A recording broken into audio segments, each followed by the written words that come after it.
Olá, pessoal, bem-vindos a mais uma aula da disciplina de Epistemologia da Educação Profissional e Tecnológica do curso de pós-graduação Lato Sensu em Docência na Educação Profissional e Tecnológica.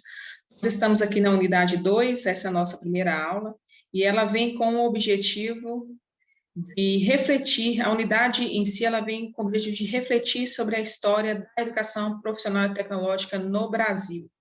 O objetivo da aula 1 da unidade 2 é exatamente, nós vamos fazer essa divisão temporal aí para a compreensão da história da EPT. Então, para essa aula de hoje, nós vamos trazer o período colonial, do período colonial até o ano de 1908. Vamos lá.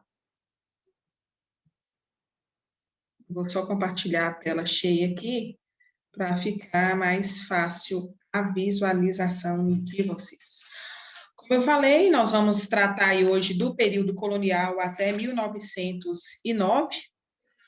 A história da educação profissional, a história, na verdade, da educação, ela pode ser confundida com a própria história do trabalho, né? Quando nós consideramos esse, como Saviani bem pontua, como o ato de agir sobre a natureza em função das necessidades humanas. Então, o trabalho, ele surge a partir do momento em que o homem, ele deixa de ser exclusivamente um coletor e passa a transformar a natureza em função de suas necessidades. Então, a divisão entre educação e trabalho, ela surge a partir da divisão da própria sociedade em classes. O poder de troca e a posse da terra torna possível a uns viverem às custas do trabalho dos outros e ter, portanto, tempo livre para se dedicarem ao que Aristóteles muito bem conceituou como ócio digno.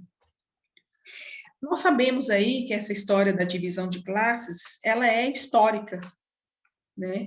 E essa divisão em que existem aí os proprietários, os não proprietários, a educação, ela passa a ser apresentada em modalidades distintas, né? Uma para os filhos dos proprietários, centrada no letramento, em atividades intelectuais, até mesmo militares, né? E outra destinada aos filhos dos não proprietários, que visavam apenas a continuidade da atividade produtiva, ou seja, do trabalho. Então, a educação para os filhos dos proprietários, ela consolidou-se no que se denominou escola, que etimologicamente significa lugar do ócio, e a educação, que antes se confundia com o próprio trabalho, passa então, em sua modalidade formal, a ser destinada aos que têm tempo livre, e que por isso eles não precisam trabalhar. Ou seja, quando não havia divisão de classe, também não havia divisão do modelo de educação a ser oferecido. Entrando aí nesse período do Brasil colônia, né, embora no Brasil colonial já estivesse presente artífices, mecânicos, tecelões, que transmitiam seus conhecimentos de maneira simples e assistemática, segundo Ramos, até o século XIX não existiam indícios de uma educação profissional organizada de forma sistêmica aqui no Brasil. O que existe é um modelo de educação propedêutica destinada aos filhos da classe dominante. Então, assim, nós temos também que, a partir do ciclo do ouro, foram criadas as casas de fundição e de moeda, né, com ensino voltado exclusivamente para os homens brancos, se diferenciava da educação que escravos recebiam nos engenhos, porque nas casas de fundição era necessário demonstrar suas habilidades diante de uma banca examinadora, e após isso eles recebiam uma certificação. E no ano aí, os primeiros passos de um processo realmente sistemático, que vai se dar aí mais ou menos em 1809, né? Em 1808 nós temos a chegada da família real e a criação dos colégios de fábrica, mas essa questão sistemática mesmo, ela se dá em 1809, quando, através de um decreto regente, o futuro Dom João VI, ele cria esse colégio de fábricas.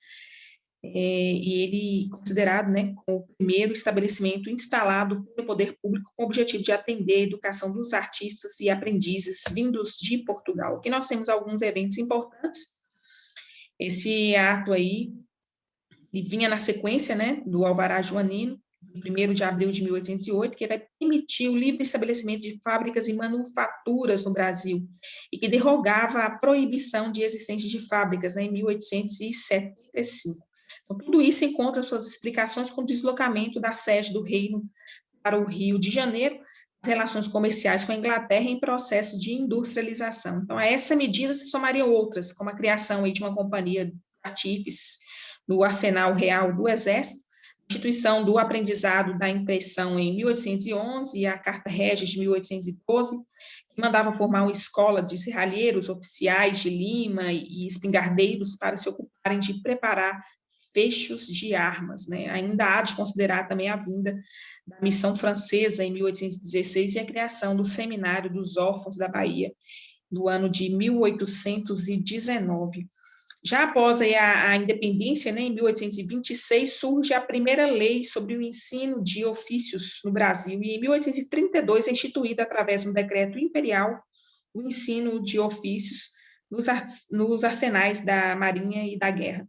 Na década de 40, do século XIX, foram criadas aí as casas de educandos e artífices nas capitanias das províncias. Elas tinham como objetivo que atender os desvalidos de sorte e de fortuna, um fator que era normativo para ser aceito nessas escolas, né? Dessa forma também evitar a criminalidade. No ano de 1909, nós vamos ter aí a criação de escolas de aprendizes e artífices, né?